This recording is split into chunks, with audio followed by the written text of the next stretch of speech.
ಶ್ರೀ ಗಣಪತಿ ಶಾರದಾ ಗುರುಭ್ಯೋ ನಮಃ. ಶ್ರೀರಾಮ ರಾಮ ರಾಮೇತಿ ರಮೇ ರಾಮೇ ಮನೋರಮೆ ಸಹಸ್ರನಾಮ ತತ್ತುಲ್ಯಂ ರಾಮನಾಮ ವರಾನನೆ. ಶ್ರೋತೃಗಳಿಗೆ ಶ್ರೀಮದ್ ವಾಲ್ಮೀಕಿ ರಾಮಾಯಣದ ಅರಣ್ಯ ಕಾಂಡದಲ್ಲಿ ಜಟಾಯುವಿನ ಮರಣ, ಶ್ರೀರಾಮನಿಂದ ದಹನ ಸಂಸ್ಕಾರ ಎಂಬ 68ನೆಯ ಸರ್ಗಕ್ಕೆ ಸ್ವಾಗತ. ರಾಮ ಪ್ರೇಕ್ಷತು ತಂ ಗೃಧ್ರಂ ಭುವಿ ರೌದ್ರೇಣ ಪಾತಿತಂ ಸೌಮಿತ್ರಿಂ ಮಿತ್ರ ಸಂಪನ್ನ ಮಿದಂ ವಚನಮಬ್ರವೀತ್. ಅತಿ ಭಯಂಕರನಾದ ರಾವಣನು ಹೊಡೆದುರುಳಿಸಿದ್ದ ಗೃಧ್ರರಾಜನನ್ನು ನೋಡಿ ಶ್ರೀರಾಮನು ಮಿತ್ರರಿಂದ ಸಂಪನ್ನ ಹೇಳಿದನು, ಲಕ್ಷ್ಮಣ, ನನ್ನ ಪ್ರಯೋಜನಾರ್ಥವಾಗಿ ಈ ಪಕ್ಷಿಯು ಬಹಳವಾಗಿ ಪ್ರಯತ್ನಿಸಿತು. ಸೀತೆಯನ್ನು ಬಿಡಿಸಿಕೊಳ್ಳಲು ರಾವಣನೊಡನೆ ಮಾಡಿದ ಯುದ್ಧದಲ್ಲಿ ರಾಕ್ಷಸನಿಂದ ಸಂಹರಿಸಲ್ಪಟ್ಟು ಕೆಳಕ್ಕೆ ಬಿದ್ದಿದೆ. ನಿಶ್ಚಯವಾಗಿಯೂ ಇದು ನನ್ನ ಸಲುವಾಗಿಯೇ ಪ್ರಾಣಾರ್ಪಣೆಯನ್ನು ಮಾಡಲಿದೆ. ಇದರ ಶರೀರದಲ್ಲಿ ಕ್ಷಣಕ್ಕೂ ಕ್ಷೀಣಿಸುತ್ತಲೇ ಇದೆ. ಧ್ವನಿಯು ಕುಗ್ಗಿ ಹೋಗಿದೆ. ಮಾತನಾಡಲು ಆಗುತ್ತಿಲ್ಲ. ಆತಂಕಗೊಂಡು ನಮ್ಮನ್ನೇ ನೋಡುತ್ತಿದೆ. ಲಕ್ಷ್ಮಣನಿಗೆ ಹೀಗೆ ಹೇಳಿದ ನಂತರ ಶ್ರೀರಾಮನು ಜಟಾಯುವಿಗೆ ಹೇಳಿದನು, ಪಕ್ಷಿರಾಜ, ನಿನಗೆ ಮಂಗಳವಾಗಲಿ. ಪುನಃ ನಿನಗೇನಾದರೂ ಒಂದೆರಡು ಮಾತುಗಳನ್ನಾಡಲು ಸಾಧ್ಯವಾಗುವುದಾಗಿದ್ದರೆ ದೇವಿಯ ವಿಷಯವನ್ನು ಮತ್ತು ನಿನ್ನ ಸಂಹಾರಕ್ಕೆ ಸಂಬಂಧಿಸಿದ ವಿಷಯಗಳನ್ನು ವಿವರಿಸಿ ಹೇಳು.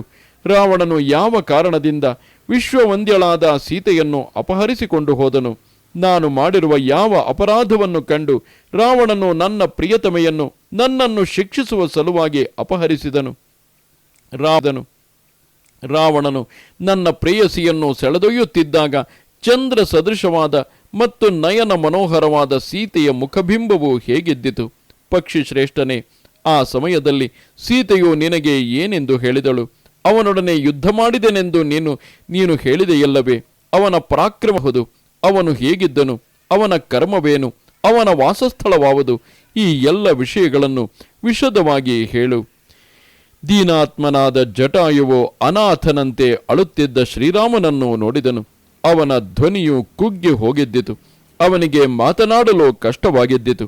ಆದರೂ ರಾಮನನ್ನು ಸಮಾಧಾನಗೊಳಿಸಲು ಬಹಳ ಕಷ್ಟದಿಂದ ಹೇಳಿದನು, ರಾಘವ, ದುರಾತ್ಮನಾದ ರಾಕ್ಷಸೇಂದ್ರನಾದ ರಾವಣನು ತನ್ನ ಮಾಯೆಯಿಂದ ಬಿರುಗಾಳಿಯನ್ನು, ದಟ್ಟವಾದ ಮೋಡವನ್ನು ಸೃಷ್ಟಿಸಿ ಅಂಧಕಾರವು ಕವಿಯುವಂತೆ ಮಾಡಿ ಸೀತೆಯನ್ನು ಅಪಹರಿಸಿಕೊಂಡು ಹೋದನು.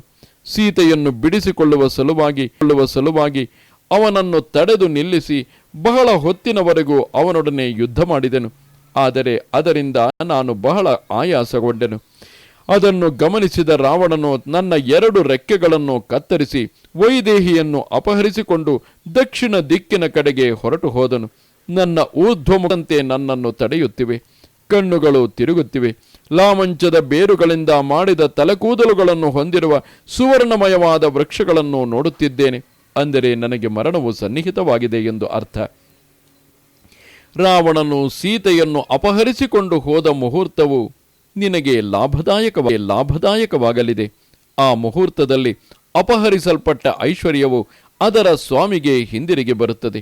ರಾವಣನು ಸೀತೆಯನ್ನು ಅಪಹರಿಸಿಕೊಂಡು ಹೋದ ಮುಹೂರ್ತವು ಅಪಹರಿಸಿದವನಿಗೆ ದುಷ್ಫಲವನ್ನು ನೀಡುವ ವಿಂದ ಎಂಬ ಹೆಸರಿನ ಮುಹೂರ್ತವಾಗಿದ್ದಿತು. ರಾವಣನಿಗೆ ಅದು ತಿಳಿಯಲಿಲ್ಲ. ರಾಕ್ಷಸೇಶ್ವರನಾದ ರಾವಣನು ನಿನ್ನ ಪತ್ನಿಯನ್ನು ಆ ಮುಹೂರ್ತದಲ್ಲಿ ಅಪಹರಿಸಿರುವುದರಿಂದ ಗಾಳವನ್ನು ನುಂಗಿದ ಮೀನಿನಂತೆ ಮರಣವನ್ನಪ್ಪುತ್ತಾನೆ. ಆತನಿಗೆ ಅದು ತಿಳಿಯಲಿಲ್ಲ. ವೈದೇಹಿಯ ವಿಷಯವಾಗಿ ನೀನು ವ್ಯಥೆಪಡುವ ಕಾರಣವಿಲ್ಲ. ಶೀಘ್ರವಾಗಿಯೇ ನೀನು ಯುದ್ಧದಲ್ಲಿ ರಾವಣನನ್ನು ಸಂಹರಿಸಿ ಸೀತಾದೇವಿಯನ್ನು ಕರೆತಂದು ಅವಳೊಡನೆ ರಮಿಸಲಿರುವೆ. ರಾಮನೊಡನೆ ಮಾತನಾಡುತ್ತಿದ್ದ ಜಟಾಯುವಿಗೆ ಮರಣವು ಸನ್ನಿಹಿತವಾಯಿತು. ಆದರೂ ಅವನು ಚಿತ್ತ ಸ್ವಾಸ್ಥ್ಯವನ್ನು ಕಳೆದುಕೊಂಡಿರಲಿಲ್ಲ. ಇಷ್ಟೆಲ್ಲ ವಿಷಯಗಳನ್ನು ಹೇಳಿದ ನಂತರ ಜಟಾಯುವಿನ ಬಾಯಿಂದ ಮಾಂಸ ಮಿಶ್ರವಾದ ಕಡೆಯದಾಗಿ ಜಟಾಯುವು ಪುತ್ರೋ ವಿಶ್ರವಸ ಸಾಕ್ಷಾತ್ ದ್ವಾತ ವೈಶ್ರವಣಸ್ಯ ಚ. ರಾವಣನು ವಿಶ್ರವಸನ ಮಗನು, ಕುಬೇರನ ಸಾಕ್ಷಾತ್ ಸಹೋದರನು ಎಂದು ರಾವಣನು ಯಾರೆಂಬುದನ್ನು ಹೇಳಿ ಆ ವೇಳೆಗಾಗಲೇ ದುರ್ಬಲವಾಗಿ ಹೋಗಿದ್ದ ಪ್ರಾಣಗಳನ್ನು ತ್ಯಜಿಸಿದನು. ರಾಮನು ಮಾತ್ರ ಕೈಮುಗಿದುಕೊಂಡು ಬ್ರೂಹಿ ಬ್ರೂಹಿ, ಹೇಳು ಮುಂದೆ ಹೇಳು ಎನ್ನುತ್ತಲೇ ಇದ್ದನು. ಇಲ್ಲಿ ಜಟಾಯುವು ಶ್ರೀರಾಮನಿಗೆ ಸಮಾಧಾನ ಮಾಡುವುದರಲ್ಲಿ ಮೊದಲು ತೊಡಗಿದನು. ಅನಂತರ ರಾವಣನು ಯಾರ ಮಗನು ಎಂದಷ್ಟೇ ಹೇಳಲು ಅವನಿಂದ ಸಾಧ್ಯವಾಯಿತು. ವಿಧಿಯ ಆಟಗಳು ಸೀತೆಯ ಸ್ಥಿತಿ ಹೇಗಿತ್ತು ಎಂಬುದನ್ನಾದರೂ ತಿಳಿಸಬಹುದಿತ್ತು. ಆದರೆ ಅದಕ್ಕೂ ಮುಖ್ಯವಾಗಿ ರಾವಣನು ಎಲ್ಲಿರುವನು, ಆತನ ವಾಸಸ್ಥಳವಾವುದು ಎಂಬುದಾದರೂ ತಿಳಿದಿದ್ದರೆ ಸೀತೆ ಎಲ್ಲಿರುವಳು ಎಂಬುದನ್ನಾದರೂ ಶ್ರೀರಾಮನಿಗೆ ಅರಿವಾಗಬಹುದಿತ್ತು. ಆದರೆ ಅಂತಹ ಅರಿವು ಉಂಟಾದರೆ ಆ ಕ್ಷಣದಲ್ಲೇ ಶ್ರೀರಾಮನ ಪರಾಕ್ರಮಕ್ಕೆ ಅಲ್ಲಿಂದಲೇ ಬಾಣವನ್ನು ಬಿಟ್ಟು ರಾವಣನೊಡನೆ ಯುದ್ಧದಲ್ಲಿ ತೊಡಗಿಬಿಡುತ್ತಿದ್ದನೋ ಏನು. ವಿಧಿಗೆ ಹಾಗಾಗುವುದು ಬೇಕಿರಲಿಲ್ಲ. ಮುಂದೆ ವಾಲಿಯ ಹರಣವಾಗಬೇಕಿತ್ತು, ಸುಗ್ರೀವನೊಡನೆ ಸ್ನೇಹವಾಗಬೇಕಿತ್ತು, ಹನುಮಂತನಿಂದ ಸಮುದ್ರೋಲ್ಲಂಘನವಾಗಬೇಕಿತ್ತು. ಇಡೀ ಸಮಸ್ತ ಕಪಿ ಸೈನ್ಯವು ಲಂಕೆಗೆ ಬಂದು ಅಲ್ಲಿದ್ದ ಸಮಸ್ತ ರಾಕ್ಷಸರನ್ನು, ಅಂದರೆ ರಾವಣನ ಪರಿವಾರ ಸಮೇತವಾಗಿ ನಾಶ ಮಾಡಬೇಕಾಗಿತ್ತು. ಇಷ್ಟೆಲ್ಲ ಆಗಬೇಕಾದರೆ ಯಾವುದು ಹೇಗೆ ನಡೆಯಬೇಕು ಹಾಗೆ ಮಾತ್ರ ನಡೆಯಲು ಸಾಧ್ಯವಲ್ಲವೇ? ಕನಿಷ್ಠ ರಾವಣನೆಂಬ ರಾಕ್ಷಸನೊಬ್ಬನು ಸೀತೆಯನ್ನು ಅಪಹರಿಸಿಕೊಂಡು ಹೋಗಿದ್ದಾನೆ. ಇಷ್ಟು ವಿಷಯವಾದರೂ ಶ್ರೀರಾಮನಿಗೆ ತಿಳಿಯಿತು. ಇನ್ನು ಕಾಡು ಮೇಡುಗಳಲ್ಲಿ ಅಲೆಯುತ್ತಲೇ ಶ್ರೀರಾಮನು ಆ ರಾವಣನು ಎಲ್ಲಿರುವನೆಂದು ಹುಡುಕಬೇಕಾದ ಪ್ರಸಂಗ ಬರುತ್ತದೆ. ಕ್ರಮವಾಗಿ ಒಂದೊಂದೇ ವಿಷಯಗಳು ಅನಾವರಣಗೊಳ್ಳುತ್ತಾ ಹೋಗುತ್ತವೆ.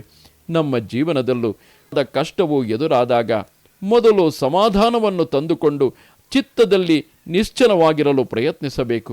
ಆಗ ಮಾತ್ರವೇ ಆ ದುಃಖಕ್ಕೆ, ಆ ಪರಮ ದಾರುಣವಾದ ಕಷ್ಟಕ್ಕೆ ಸಮಾಧಾನಗಳು, ಪರಿಹಾರಗಳು ಒಂದೊಂದಾಗಿ ಅನಾವರಣಗೊಳ್ಳುತ್ತಾ ಹೋಗುತ್ತವೆ ಎಂಬುದನ್ನು ಮುಂದಿನ ಕಥಾಭಾಗದಲ್ಲಿ ನೋಡಲಿದ್ದೇವೆ. ಗೃಧ್ರರಾಜನ ಪ್ರಾಣಗಳು ಅವನ ದೇಹವನ್ನು ಬಿಟ್ಟು ಆಕಾಶಕ್ಕೆ ಹಾರಿ ಹೋದವು. ಪ್ರಾಣವು ಹೋಗುವ ಸಮಯದಲ್ಲಿ ಗೃಧ್ರ ಪಕ್ಷಿಯು ತಲೆಯನ್ನು ನೆಲದ ಮೇಲಿಟ್ಟು 2 ಕಾಲುಗಳನ್ನು ಚಾಚಿ ಶರೀರವನ್ನು ವಾಲಿಸಿತು.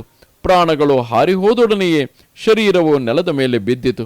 ಹೊಂದಿದ್ದ ಪರ್ವತೋಪಮವಾಗಿದ್ದ, ಪ್ರಾಣಗಳಿಂದ ವಿಹೀನವಾಗಿದ್ದ ಜಟಾಯುವನ್ನು ಶ್ರೀರಾಮನು ನೋಡಿದನು. ಒಂದಾದ ಮೇಲೊಂದರಂತೆ ಒದಗಿ ಬಂದ ದುಃಖದಿಂದ ಅತಿ ದೀನನಾಗಿದ್ದ ರಾಮನು ಲಕ್ಷ್ಮಣನಿಗೆ ಹೇಳಿದನು, ರಾಕ್ಷಸರ ವಾಸಸ್ಥಾನವಾಗಿರುವ ಈ ದಂಡಕಾರಣ್ಯದಲ್ಲಿ ಈ ಪಕ್ಷಿಯು ಬಹಳ ಕಾಲದಿಂದ ಸುಖವಾಗಿಯೇ ಎದ್ದಿತು. ಆದರೆ ಈಗ ಅದು ಪ್ರಾಣ ಕಳೆದುಕೊಳ್ಳಬೇಕಾಯಿತು. ಬಹಳ ಕಾಲದವರೆಗೂ ಎಚ್ಚರವಾಗಿಯೇ ಇದ್ದರೂ ಅದು ಎಂದು ಸತ್ತು ಬಿದ್ದಿದೆ. ಕಾಲವನ್ನು ಮೀರಿ ಹೋಗುವುದು ನಿಶ್ಚಯವಾಗಿಯೂ ಅತಿ ಕಷ್ಟ. ಲಕ್ಷ್ಮಣ, ಈ ಜಟಾಯುವು ನಮಗೆ ಬಹಳವಾಗಿ ಉಪಕಾರಿಯಾಗಿದ್ದನು. ಅವನು ಈಗ ಸತ್ತು ಹೋದನು. ಸೀತೆಯನ್ನು ರಕ್ಷಿಸುವ ಸಲುವಾಗಿ ಅವಳ ಬಳಿಗೆ ಹೋದ ಜಟಾಯುವು ಬಲಿಷ್ಠನಾದ ರಾವಣನಿಂದ ಹತನಾದನು. ಈ ಪತಗೇಶ್ವರನು ಮಹಾವಿಶಾಲವಾದ ಪಿತೃಪಿತಾಮಹ ಸಂಬಂಧವಾದ ಗೃಧ್ರ ರಾಜ್ಯವನ್ನು ತ್ಯಜಿಸಿ ಇಲ್ಲಿಗೆ ಬಂದು ನನ್ನ ಸಲುವಾಗಿ ಪ್ರಾಣಗಳನ್ನು ಸರ್ವತ್ರ ಖಲು ದೃಶ್ಯಂತೆ ಸಾಧವೋ ಧರ್ಮಚಾರಿಣಃ ಶೂರಾ ಶರಣ್ಯ ಸೌಮಿತ್ರೇ ತಿರ್ಯಗ್ಯೋ ನಿಗತೇಶ್ವಪಿ. ಸಾಧುಗಳು, ಧರ್ಮಚಾರಿಗಳು, ಶೂರರು, ಶರಣಾಗತ ರಕ್ಷಕರು ಎಲ್ಲೆಲ್ಲಿಯೂ ಇರುತ್ತಾರೆ. ಅಡ್ಡಲಾಗಿ ಓಡಾಡುವ ಜಾತಿಗೆ ಸೇರಿದ ಪ್ರಾಣಿಗಳಲ್ಲೂ ಸಾಧು ಪ್ರಾಣಿಗಳು, ಧರ್ಮನಿಷ್ಠವಾದ ಮತ್ತು ಕಷ್ಟದಲ್ಲಿ ಇರುವವರನ್ನು ರಕ್ಷಿಸತಕ್ಕ ಪ್ರಾಣಿಗಳು ಇರುತ್ತವೆ. ನನ್ನ ಸಲುವಾಗಿ ಪ್ರಾಣ ತೊರೆದಿರುವ ಜಟಾಯುವಿನ ವಿನಾಶದಿಂದ ಉಂಟಾಗಿರುವ ಈ ದುಃಖವು ಸೀತಾಪಹರಣದಿಂದ ಉಂಟಾದ ದುಃಖಕ್ಕಿಂತಲೂ ಮಿಗಿಲಾದುದು. ಸೀತಾಪಹರಣದಿಂದಲೂ ನನಗೆ ಇಷ್ಟು ಶ್ರೀಮಂತನಾದ ಮಹಾಯಶೋವಂತನಾದ ದಶರಥ ರಾಜನು ನನಗೆ ಪೂಜ್ಯನು ಮಾನ್ಯನೂ ಆಗಿರುವಂತೆ ತಂದೆಯ ಪ್ರಿಯ ಸಖನಾಗಿದ್ದ ಈ ಜಟಾಯುವು ಪೂಜ್ಯನೂ ಮಾನ್ಯನೂ ಆಗಿದ್ದಾನೆ. ಆದುದರಿಂದ ಇವನಿಗೂ ದಹನ ಸಂಸ್ಕಾರವನ್ನು ಮಾಡುವುದು ನನ್ನ ಕರ್ತವ್ಯವಾಗಿದೆ. ಲಕ್ಷ್ಮಣ, ಈಗಲೇ ಹೋಗಿ ಒಣಗಿದ ಕಟ್ಟಿಗೆಗಳನ್ನು ಆಯ್ದು ತೆಗೆದುಕೊಂಡು ಬಾ. ಅವುಗಳನ್ನು ಕಡೆದು ಅಗ್ನಿಯನ್ನು ಉಂಟು ಮಾಡುತ್ತೇನೆ. ನನ್ನ ಸಲುವಾಗಿ ಪ್ರಾಣ ತೊರೆದಿರುವ ಈ ಜಟಾಯುವಿಗೆ ಯಥಾವಿಧಿಯಾಗಿ ದಹನ ಸಂಸ್ಕಾರವನ್ನು ಮಾಡುತ್ತೇನೆ. ಪಕ್ಷಿಗಳ ಲೋಕಕ್ಕೆ ರಾಜನಾದ ಇವನನ್ನು ಚಿತೆಯ ಮೇಲಿಡುತ್ತೇನೆ. ಭಯಂಕರನಾದ ರಾಕ್ಷಸನಿಂದ ಹತನಾದ ಇವನ ಚಿತೆಗೆ ಬೆಂಕಿಯನ್ನಿಡುತ್ತೇನೆ.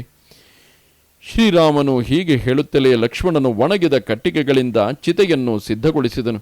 ಬಳಿಕ ಶ್ರೀರಾಮನು ಜಟಾಯುವನ್ನು ಚಿತೆಯ ಮೇಲಿಡುತ್ತಾ ಹೇಳಿದನು, ಯಾಗತಿರ್ಯಜ್ಞಶೀಲಾನ ಮಾಹಿತಾಗ್ನೇಶ್ಚ ಯಾಗತಿ ಅಪರಾವರ್ತಿನಾಂ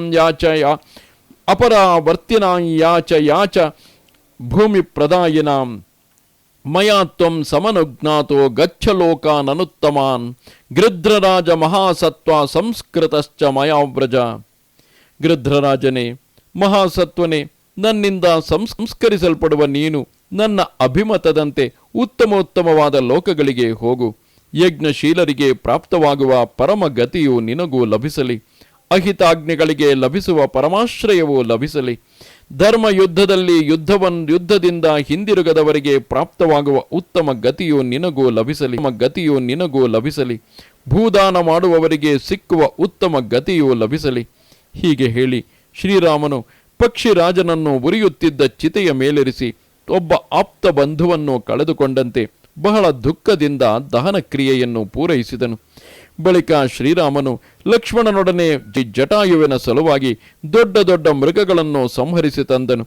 ಭೂಮಿಯ ಮೇಲೆ ದರ್ಬೆಯನ್ನು ಹರಡಿ ಅರಣ್ಯದಿಂದ ತಂದಿದ್ದ ರೋಹಿ ಮೃಗಗಳಿಂದ ಮಾಂಸವನ್ನು ತೆಗೆದು ಅದರಿಂದ ಪಿಂಡವನ್ನು ಕಟ್ಟಿ ಹಸಿರಾಗಿದ್ದ ಮತ್ತು ರಮ್ಯವಾಗಿದ್ದ ದರ್ಬೆಯ ಹೊಲ್ಲಿನ ಮೇಲೆ ಆ ಪಿಂಡವನ್ನಿಟ್ಟು ಯಥಾವಿಧಿಯಾಗಿ ಜಟಾಯುವಿಗೆ ಪಿಂಡ ಮಾಡಿದನು.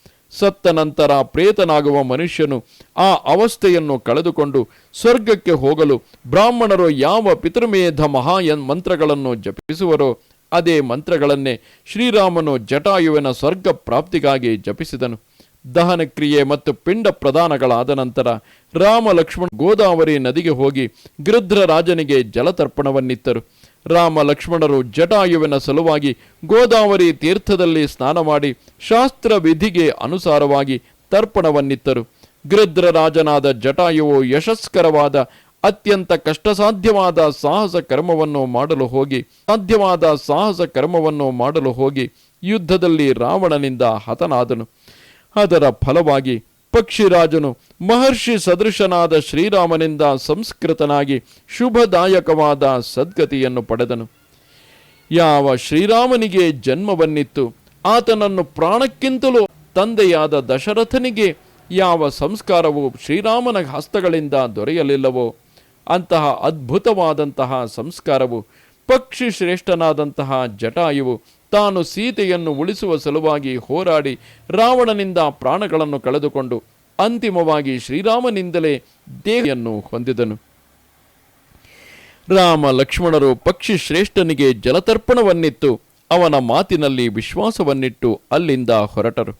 ಸೀತೆಯನ್ನು ಪಡೆಯುವುದರಲ್ಲಿಯೇ ಏಕಾಗ್ರ ಚಿತ್ತರಾಗಿ ದೇವತೆಗಳ ಒಡೆಯರಾದ ಇಂದ್ರ ಉಪೇಂದ್ರರಂತೆ ಜೊತೆಗೂಡಿ ರಾಮ ಲಕ್ಷ್ಮಣರು ಅರಣ್ಯವನ್ನು ಪ್ರವೇಶಿಸಿದರು. ಇದು ಶ್ರೀಮದ್ ವಾಲ್ಮೀಕಿ ರಾಮಾಯಣದ ಅರಣ್ಯಕಾಂಡದಲ್ಲಿ 68ನೆಯ ಸರ್ಗವು. ನಮಸ್ತೆ ಶಾರದೆ ದೇವಿ ಕಾಶ್ಮೀರ ಪುರವಾಸಿನಿ ತ್ವಾಮಹಂ ಪ್ರಾರ್ಥಯೇ ನಿತ್ಯಂ ವಿದ್ಯಾದಾನಂಚ ದೇಹಿಮೆ. ನಮಸ್ಕಾರ.